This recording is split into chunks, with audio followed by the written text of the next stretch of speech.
Well, the weight of this war is heavy and in many ways has become quite historic. Fired up behind the front lines of this battle against Russia, Ukrainian women are rising up to protect their nation, a fight fitting to talk about today because it's International Women's Day. And you probably didn't realize this, women already make up more than 50% of the Ukrainian army. A day where women like MP Sovsun continue to stand up against Russian troops as they continue to shell evacuation points, violating its own ceasefire and falsely accusing the Ukrainian people of using their own as human shields. As a member of Ukraine's determined parliament, Inna joins us now from a region near Kyiv as she continues to rally her fellow force of women who refuse to evacuate so they can defend their homeland. Inna, first of all, it's good to see you. It's good to see that you are safe. Tell us how you are, how your family is, and how you have created a safety zone around yourself to stay and fight. Thank you, Kira, for having me. I am in Kyiv region. I'm staying with some friends. I'm unable to stay at home because I live on the high floor. So whenever we hear air raid alerts, I would have had to go down many floors. And given that we are hearing those alerts pretty often here in Kyiv, I was staying with some friends in their private house, so I can just go down the basements whenever we hear the alerts. And that way I can stay in Kyiv or near Kyiv and stay where I need to be. That does have a price for my family because I had to relocate my son to the Western Ukraine. His father took him there, and he's staying there. Haven't seen him since the first day of war, and I miss my son greatly.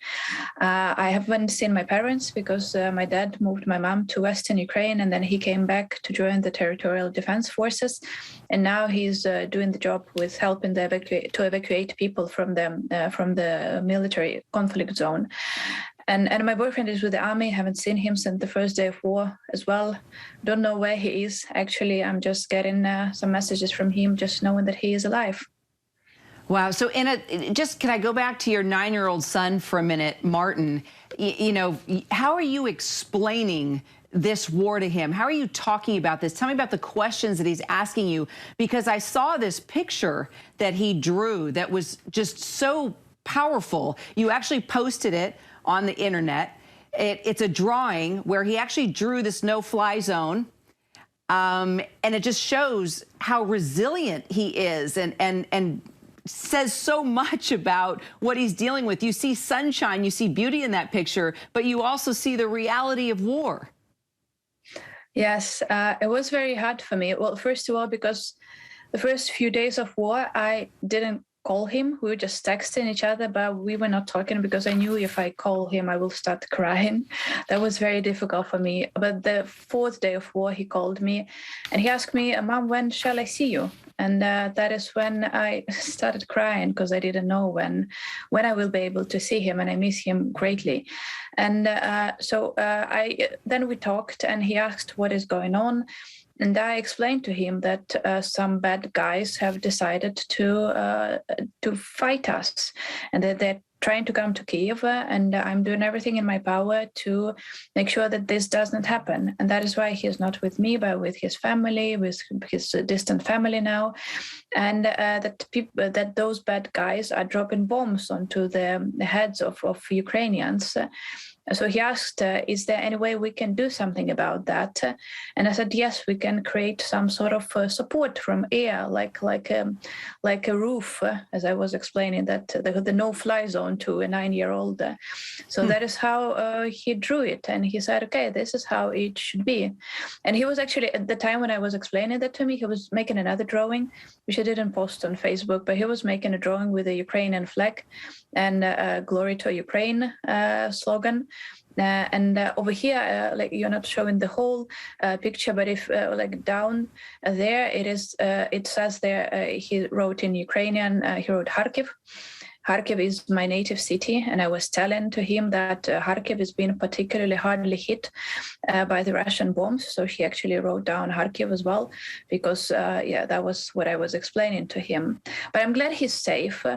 And compared to what many other families and parents are going through, my situation is difficult, but it's nothing compared to the parents of 2 kids who were blown up yesterday trying to evacuate the city of Irpin.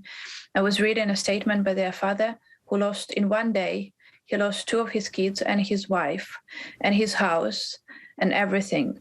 So those are the people that I'm fighting for right now. Those are the people that I have to defend, being a member of parliament, a representative of them. So I do miss my son dearly. Let me ask you this, though. You're also a mom and a wife. So how are you finding peace with this?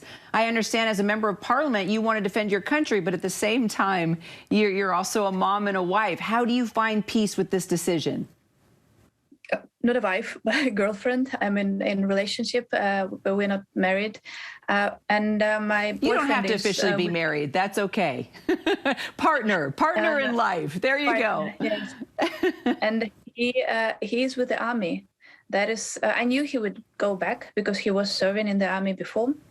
And he's back with the army right now. I miss him greatly. I worry about him so much. Whenever he's not responding to my phone calls and I see that the messages are not being delivered to him, I start going crazy. But what I do is I just try to concentrate on my job. What my boyfriend told me, even before the war, he said, in case there is a war, and he has military experience, he says that the most important thing is that everyone just keeps doing his or her job. And my job now is talking to the people of the world and explaining what Putin is doing to all of us. And his job is fighting in the army, and that is what he is doing. Well, you know what else you've been doing? You also, from what I understand, you also have been evacuating people yourself. You've been driving them to safety. So as you've been doing that, tell me, as we've been hearing these reports of the Russian troops shooting at civilians as people have been trying to flee, have you witnessed that? And is Russia keeping its promise to let people flee safely? Because we're getting conflicting reports. So, truth be told, I was evacuating people from Kiev, not from Irpin, but I was evacuating people from Kiev, some friends, some female friends whose boyfriends and husbands left for the army and they didn't have a car. So I was trying to get them into safety. It's extremely difficult right now because the trains are overwhelmed and there are not enough people, like not everyone has a car. So I was trying to get people out of the city because the first week of war, many people were staying in Kiev.